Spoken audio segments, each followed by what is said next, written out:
partie.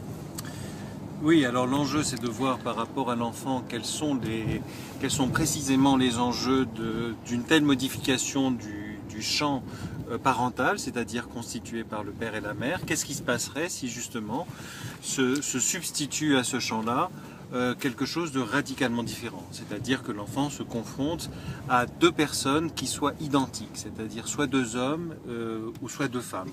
À ce moment-là, la notion de père et mère serait vite caduque, étant donné qu'un enfant ne peut pas penser venir de deux personnes de même sexe. Donc je vais évoquer un peu ces différentes impossibilités, ces différentes impasses, et quelles en seraient les conséquences sur le plan psychique pour l'enfant et plus généralement pour la société. D'accord. Vous avez des exemples concrets déjà d'enfants élevés dans un contexte homoparental et de travail en tant que praticien? Alors, l'homoparentalité en tant que telle, ça n'existe pas. C'est-à-dire qu'on ne cesse de mettre derrière ce terme un certain nombre de choses qui sont confuses et qui sont totalement mélangées. Ce qui existe, ce sont des enfants qui sont nés d'une situation d'un homme et d'une femme, et à ce moment-là, qui sont élevés dans une situation où l'un des adultes a un conjoint de même sexe.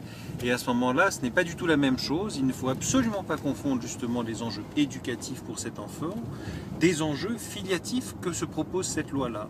Donc cette loi-là veut aller dans un champ totalement inédit qui n'a jamais été exploré avant, c'est-à-dire mettre l'enfant dans une situation filiativement où il aura deux pères ou deux mères.